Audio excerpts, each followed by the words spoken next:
산더미 같은 정치개혁과 사회개혁 과제들. 김동춘 성공회대 명예교수, 좋은세상연구소 대표.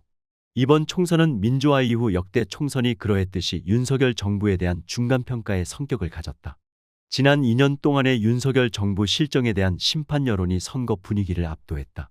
지난 대선에서 이재명 대표에게 불과 0.73% 표차로 당선된 윤석열 대통령은 100%의 권력을 가진 것처럼 행동했다. 정치는 검찰 출신답게 범죄수사식으로 일관했다. 야당 대표를 범죄자로 규정하고 단 한 번도 만나지 않았고, 이태원에서 159명의 아까운 청춘이 목숨을 잃었는데도 법적 책임은 없다고 오불간언으로 버텼고, 대통령 부인 가족의 투기와 비리 의혹이 1950년대식 구시대 부패를 연상시켰지만 침묵과 조사 거부로 대응했다. 대통령은 해병대 채 상병의 무고한 죽음에 대한 정당한 수사까지 회방한 의혹이 있다. 정적과 비판 세력에 대해서는 압수수색과 구속을 무차별적으로 감행하여 헌법이 보장하는 시민의 정치적 권리를 함부로 침해했다.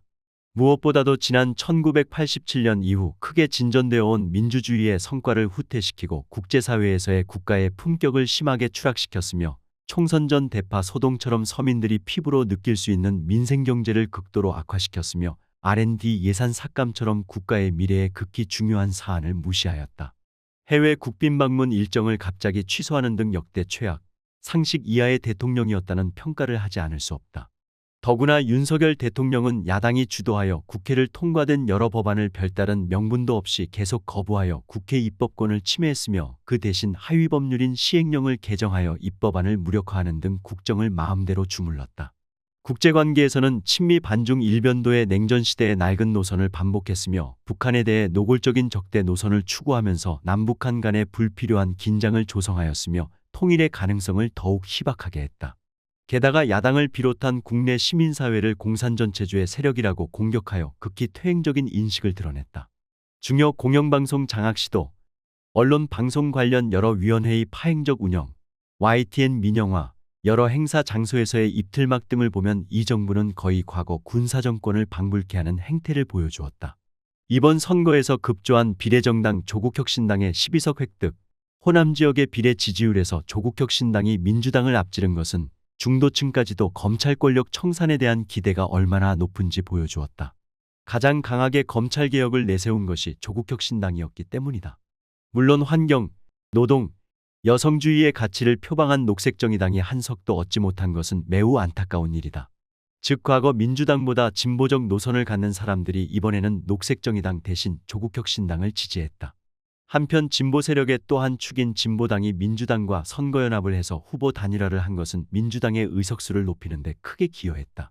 이번 총선은 무엇보다도 2016년 박근혜 정부 시기의 20대 총선을 연상케 한다. 즉 대통령제 하에서 행정 권력은 대통령이 여전히 쥐고 있으나 국회는 야당이 다수당이 되어 대통령의 권력을 제약하며 새로운 개혁의 가능성을 열었고, 결국 촛불 시위의 도화선이 되었다. 그렇다면 이번 22대 총선에 나타난 윤석열 대통령, 특히 검찰 권력의 전횡에 대한 대중들의 강력한 비토는 장차 어떤 정치 변화를 가져올까? 과연 22대 국회는 20대 국회 이상의 역할을 할 수 있을까? 민주당, 민주연합, 조국혁신당 등 야권의 총 의석수 192석과 국민의힘, 국민의미래 108석, 여야의 의석수로만 보면 이번 선거는 범야권의 압승이다. 그러나 각 당의 득표율을 보면 야권의 압승이라 보기 어려운 점이 많다. 민주당과 민주연합의 득표율은 국민의힘과 국민의미래 두 당의 득표율보다 5% 정도 높을 따름이다. 비례후보 득표를 보면 민주연합당이 26%, 조국혁신당이 24%를 얻어 14석과 12석을 각각 확보했고, 국민의힘의 위성정당인 국민의미래가 36%로 18석을 얻었다. 민주연합, 조국혁신당과 국민의미래 득표율의 차이는 14%로 지역 득표율의 차이보다는 크다. 결국 승자독식 지역구에서 민주당은 득표율보다 훨씬 많은 의석을 얻은 것이다. 더구나 이번 총선에서 민주당이 서울에서 37석, 국민의힘이 11석을 얻어서 21대에 비해 민주당의 의석수가 오히려 줄어들었다. 서울 강남권역에서 양당의 표차는 지난 총선에 비해 더 벌어졌고, 마포와 동작, 용산 그리고 성남 분당에서 국민의힘 후보가 승리했다. 서울의 거의 대부분의 후보는 수천 표 내외로 당락이 결정되었다. 서울 지역의 경우는 전반적으로 계급투표 성향이 강화되었으며 민주당이 완승했다고 보기 어렵다. 그런데 전국 각 지역구의 1, 2위 간의 표차는 전남과 경북 대구를 제외하면 거의 모든 지역에서 그다지 크지 않아 민주당과 국민의힘 후보 지지율 5% 내외의 차이로 수십 개의 의석수가 결정됐다. 선거 직전 여야의 지지율을 보더라도 양당의 차이는 5% 내외였다. 최근 20여 년 동안 그랬듯이 여당은 60대에서 70대 노인층, 서울의 강남 지역 등 부유층 거주지와 영남을 기반으로 하고 있으며 야당은 호남과 경기 지역 그리고 40대에서 50대를 주요 기반으로 하고 있는 사실은 별로 변하지 않았다. 양당 후보의 재산도 국민 평균의 9배에서 4배에 달한다. 이러면 정치권의 변화로 인한 사회 세력의 교체를 기대할 수 없다. 특히 민주당 수도권 지역 출마자들의 공약을 보면 거의 재개발 재건축 규제 완화와 심지어 윤석열의 국토부가 발표한 재건축 선도 지역 지정도 들어 있었다. 부동산 경기 부양을 통한 아파트값 상승의 욕망에 편승한 점에서 민주당과 국민의힘 후보들 간의 차이는 별로 없었다. 민주당이 도시 중간층의 지지를 얻기 위해 부동산 관련 세금이나 재건축 재개발 인센티브 부여, 교통망 개선을 더 강조하는 경향이 있기 때문에 양당의 부동산 정책의 차이는 없다고 봐도 좋을 것이다. 바로 민주당의 이런 태도 때문에 지난 한 세대 동안 수도권 집중, 저출생, 자살, 국민 행복감 저하 경향은 강화되었고 청년들과 지방 주민의 좌절감은 더욱 커졌다. 윤석열 대통령이 노란봉투법, 간호법 등의 거부권을 행사한 사실을 인정하더라도 우리는 지난 국회에서 180석의 민주당이 어떤 의미 있는 개혁 법안을 제출하여 통과시켰는지 거의 기억하지 못한다. 민주당은 지난 대선 이후 문재인 정부의 부동산 정책 실패, 검찰개혁 실패, 정권 재창출 실패 등의 이유에 대해 제대로 설명하지 않았다. 이번 선거에서 민주당이 더 큰 압승을 거두지 못한 이유, 선거 당일 부산 지역에서 보수의 결집을 가져온 이유도 일부 민주당 후보들이 보여준 여러 문제들 때문이고 정치적 효능감을 갖지 못한 청년 유권자를 투표장으로 끌어내지 못했기 때문이다. 민주당이 20에서 30 남성 청년들에게 가장 큰 문제인 노동, 주거, 복지 정책에서 국민의힘과 별로 다른 모습을 보여주지 않았다. 지금처럼 민주당이 사회경제 정책에서 국민의힘과 별 차이를 드러내지 못하는 한 이번에 정권 심판을 위해 민주당을 지지한 청년들과 40에서 50 유권자들이 다가오는 지방선거나 다음 대선에서는 또 다시 민주당 지지를 철회할 가능성이 크다.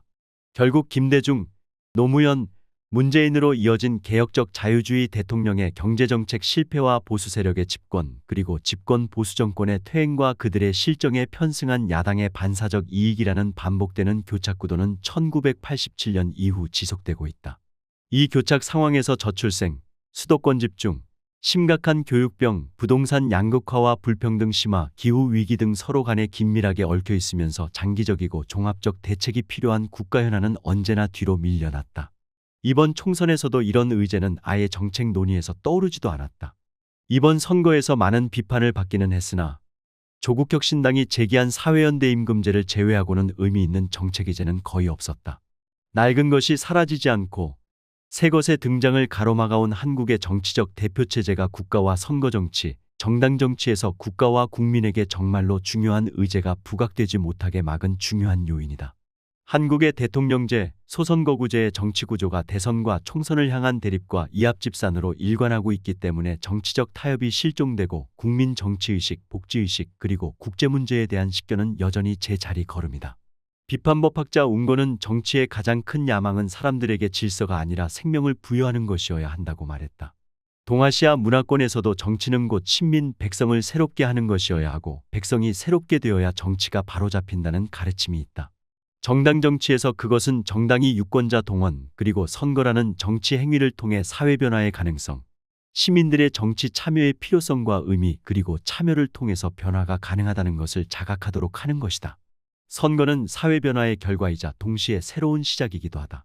정치가는 선거라는 표층 현상을 통해 그 표층 아래에서 움직이는 대중의 열망을 파악해야 하며 진정한 사회 변화를 위해 정치 변화 이상의 그 무엇이 이루어져야 하며 또 무엇을 해야 하는지를 알아야 한다. 윤석열 대통령은 이번 총선으로 심각한 경고장을 받았지만 지금까지의 스타일로 미루어 볼 때 기존 통치 방식을 바꿀 가능성이 크지는 않다. 그럴 경우 앞으로의 3년은 갈등이 증폭되고 혼란이 가중되어 한국은 정치경제적으로 더욱 더 후퇴하는 국가위기를 맞을 수도 있다. 한편 국민의힘 일부 의원들은 윤석열 대통령과 거리두기를 하면서 다른 목소리를 낼 가능성도 있다. 보수정권의 지휘부인 조선일보가 과거 21대 총선 직후 박근혜 대통령을 버리기 시작하고 총선의 야당 약진이 계기가 되어 촛불 시위가 발생한 사실을 우리는 잘 알고 있다. 이번에도 조선일보의 윤석열 정부 비판의 강도가 점점 높아지고 있으며 이미 국민의힘 일부 의원들이 채 상병 사망 사건 관련 특검을 받아들이겠다는 의사를 보이고 있어서 20대 총선 이후와 유사한 양상이 나타날 수도 있다. 지금처럼 국민의힘이 위기에 몰린 국면은 범야권에게는 전략적으로 새로운 기회로 작용할 수 있다.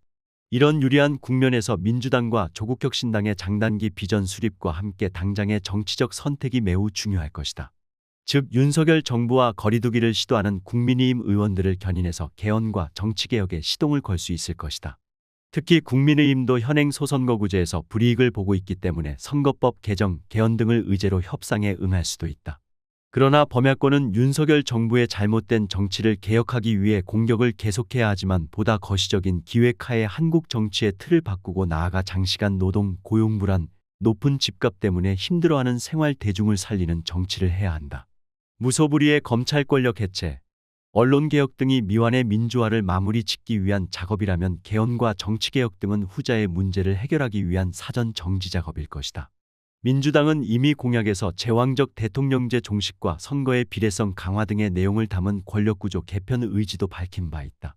민주화 이후 대통령제와 소선구제에 의해 거의 교착된 영호남 지역주의 극복과 정당의 국민적 대표성 제고를 위해 선거법과 정당법도 개정해야 한다. 그리고 국회에 특권을 내려놓고 의원 수를 늘리는 등 국회 개혁을 위한 과제도 개원 초기에 시동을 걸어야 할 것이다. 사실 지구적 차원에서는 대의제 민주주의가 심각한 한계에 직면해 있고 직접민주주의, 정당체제의 근본적 개편이 계속 논의되고 있다. 현재 한국이 안고 있는 전환기적 과제는 불평등 극복과 사회개혁, 기후위기 극복, 동북아 평화체제 구축 등 매우 구조적이고 거시적인 것이다. 이 모든 문제를 한꺼번에 해결할 수는 없지만 우선 노동, 주거, 교육 등 국민의 삶의 조건을 개선할 수 있는 여러 사회개혁 입법안도 조속히 마련해서 상정해야 할 것이다. 노동시간이 한국과 비슷한 칠레에서 노동시간을 현행주 45시간에서 40시간으로 줄이는 법안이 11일 의회에서 통과됐다.